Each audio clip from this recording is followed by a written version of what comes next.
Assalamualaikum warahmatullahi wabarakatuh. Kami dari kelas 12 OTKP SMK YP 17 Baradatu akan menjelaskan beberapa materi di mata pelajaran administrasi kepegawaian. Saya Nawang Lutfiasani. Saya Rani Agustin. Saya Yunita Sari. Sebelum menonton video kami, jangan lupa like, komen, dan subscribe ya teman-teman. Yang pertama, saya akan menjelaskan konsep dasar administrasi. Administrasi berasal dari bahasa Belanda, administrati yang berarti tata usaha.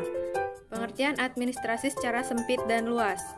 Secara sempit, administrasi adalah suatu kegiatan yang terjadi di dalam kantor berupa tulis-menulis, mengirim, memberikan informasi kepada pimpinan untuk mencapai tujuan yang sifatnya terbatas.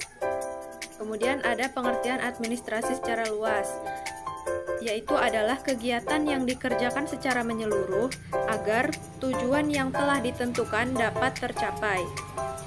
Selanjutnya ada pengertian administrasi kepegawaian.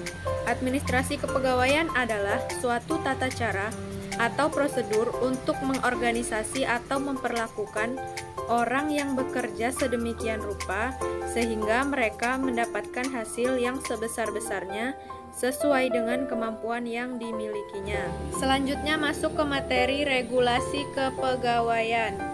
Regulasi adalah peraturan yang dibuat untuk mengendalikan suatu kelompok atau organisasi dan masyarakat demi mencapai tujuan tertentu. Keterkaitan antara regulasi dengan kepegawaian. Apabila regulasi dikaitkan dengan kepegawaian, maka dapat dikatakan bahwa regulasi kepegawaian sebagai peraturan yang mengatur seseorang pegawai, mulai dari pekerjaan hingga mengatur hak dan kewajiban seorang pegawai. Tujuan dari regulasi kepegawaian adalah untuk mengendalikan manusia atau masyarakat dengan batasan-batasan tertentu. Pihak-pihak yang ada di dalam regulasi, yang pertama ada Komisi Aparatur Sipil Negara atau KASN, yang kedua ada Lembaga Administrasi Negara atau LAN, dan yang ketiga ada Badan Kepegawaian Negara atau BKN.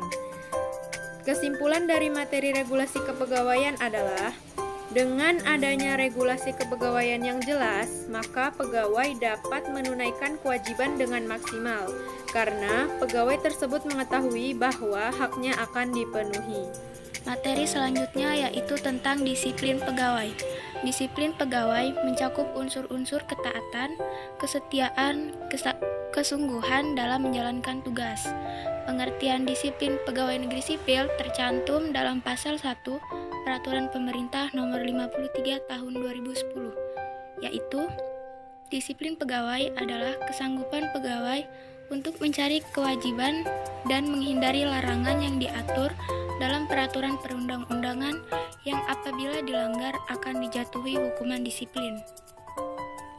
Kewajiban pegawai negeri sipil diatur dalam pasal 3 Undang-Undang Nomor 53 Tahun 2010. Sedangkan larangan pegawai negeri sipil diatur dalam pasal 4 Undang-Undang Nomor 53 Tahun 2010.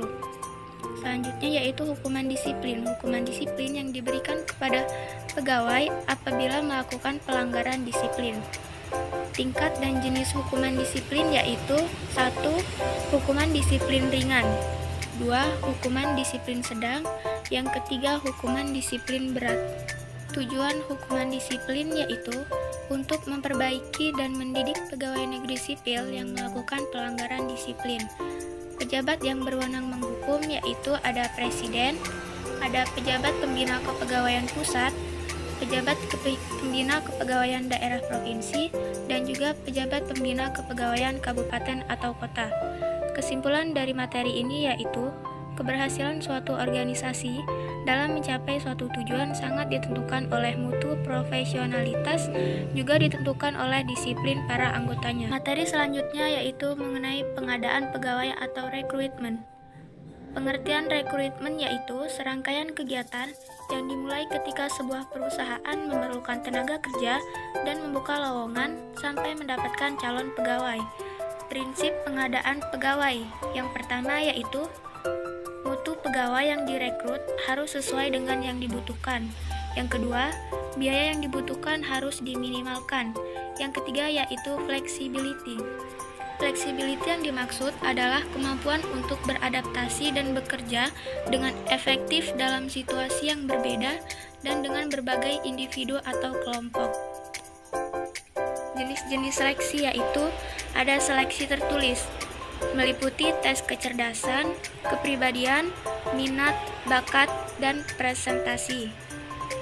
Seleksi yang kedua yaitu seleksi tidak tertulis, meliputi wawancara, praktek, dan tes kesehatan. Seleksi yang ketiga yaitu seleksi administrasi, meliputi berkas, ijazah, surat lamaran kerja, pas foto, dan sebagainya. Kesimpulan dari materi ini yaitu salah satu kunci utama dalam menciptakan sumber daya manusia yang profesional adalah terletak pada proses rekrutmen, seleksi, dan training and development calon tenaga kerja. Materi selanjutnya yaitu cuti pegawai. Pengertian cuti merupakan keadaan tidak masuk kerja yang diizinkan dalam jangka waktu tertentu dalam rangka menjamin kesegaran jasmani dan rohani pegawai. Tujuan cuti tujuannya merupakan memberikan kesempatan istirahat bagi PNS dalam rangka menjamin kesegaran jasmani dan rohani. Jenis-jenis cuti yaitu ada cuti tahunan, cuti besar, cuti sakit, cuti bersalin, cuti karena alasan penting, dan cuti di luar tanggungan negara. Untuk penjelasannya, kalian bisa lihat langsung videonya. Untuk materi terakhir, ada daftar urut kepangkatan. Pengertian DUK adalah suatu daftar yang di dalamnya memuat nama PNS dan satuan organisasi negara yang disusun menurut tingkat kepangkatannya. Dan selanjutnya ada landasan hukum DUK. Yang pertama, pasal 18 ayat 5 dan pasal 20 UPK tahun 1974. Dan yang kedua, ada peraturan pemerintah nomor 5 tahun 1979 tentang DUK PNS.